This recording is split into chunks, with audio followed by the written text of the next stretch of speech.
Senators Hoffman and Kern were indicted back in May, along with 16 other people, including this woman.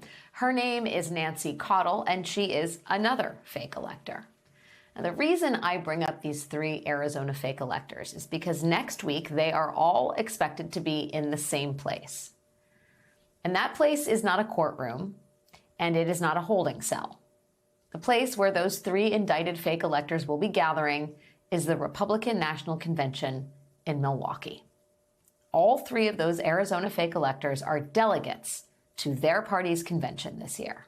They had to get special permission from a judge to travel out of state and to attend the convention while under criminal indictment. And they are not alone. CNN reports that fake electors from 7 different states will be serving as delegates to the RNC in Milwaukee this year, which on the one hand is kind of unusual, right? People involved in the plot to overturn the election, some of whom have been charged criminally, are the very people who their party has chosen to represent it at the national convention. But on the other hand, it also very much makes sense. After all, that convention is where Republicans are going to nominate a man with 34 felony convictions to be their presidential nominee. The first felon in American history to be leading one of the nation's major political parties. That is where the Republican Party is at right now. And despite the impression you may have after the last few weeks, very few people have forgotten that fact, even amid the ongoing debate over President Biden's age and his fitness for another 4 years in office. It is why, everywhere you look, there are voters saying things like this. I'd vote for 2 dead flies with the wings pulled off over Trump. All right? I vote for Darth Vader over Trump. That's how I feel about it. That man is going to be the ruination of this country. He'll be the ruination of this world. My option is Joe Biden. Old or not, I don't care if he's in a casket, dead, I am still going to vote for him. If it's a Biden and Trump race, then I would vote for Biden, even if he was dead. No chance I'd stay home. I've never. And I'm a Republican.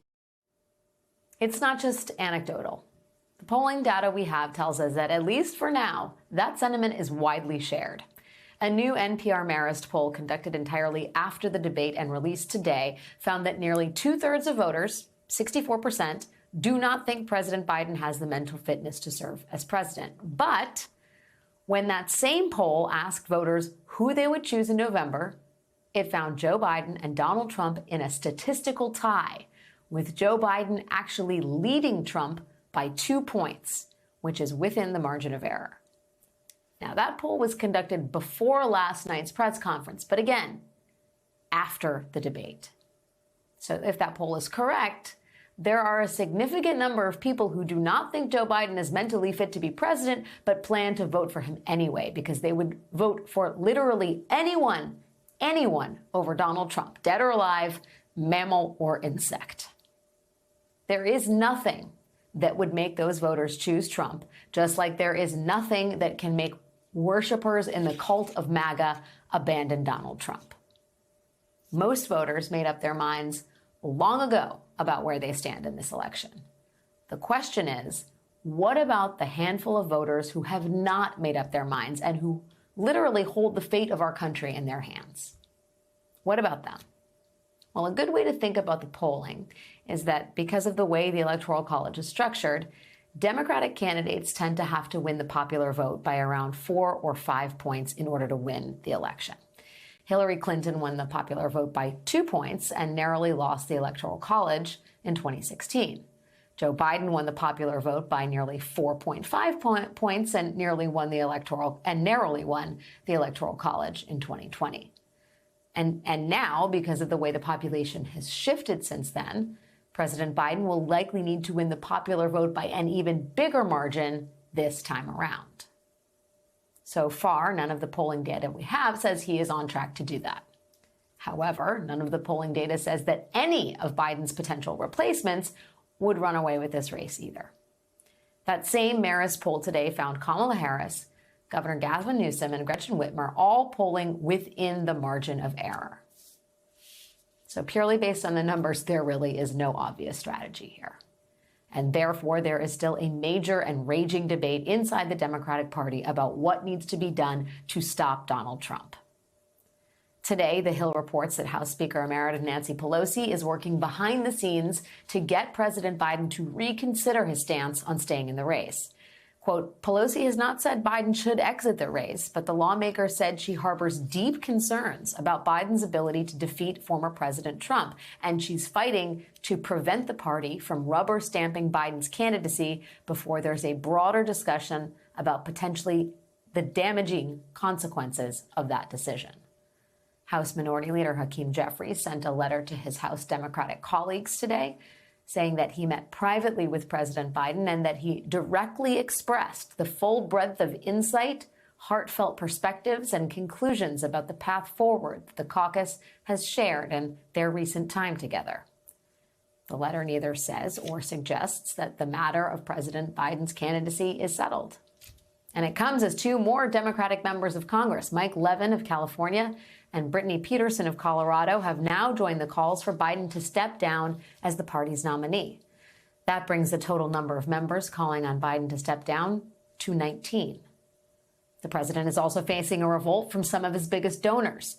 The New York Times reports that some major donors are withholding roughly $90 million in contributions to Biden's super PAC as long as he remains at the top of the ticket. Reporting this week says that Biden's team is now worried about his own delegates to the Democratic National Convention, about them coming out against him at the convention. All of which just further illustrates the unbelievably stark difference between these two parties. As destabilizing as all of this may be, the Democratic Convention still remains the place where the party and its delegates can decide their own fate. While the Republican Party has become so enthralled with its criminally convicted leader that the delegates themselves are under indictment for helping Donald Trump cling to power. At a rally tonight in Detroit before a raucous crowd, a crowd chanting 4 more years and we've got your back, President Biden put the choice in sharp relief while reminding the crowd that he is not going anywhere. Folks, you probably noticed there's been a lot of speculation lately. What's Joe Biden going to do? Is he going to stay in the race? Is he going to drop out? Here's my answer. I am running, and we're going to win. I'm not going to change that. We love you. Debbie. I've got your back. I know I look 40 years old. I'm a little bit older. Hopefully with age comes a little wisdom. And here's what I know. I know how to tell the truth. I know right from wrong. I know how, and I've demonstrated how to do this job. And I know Americans want a president, not a dictator.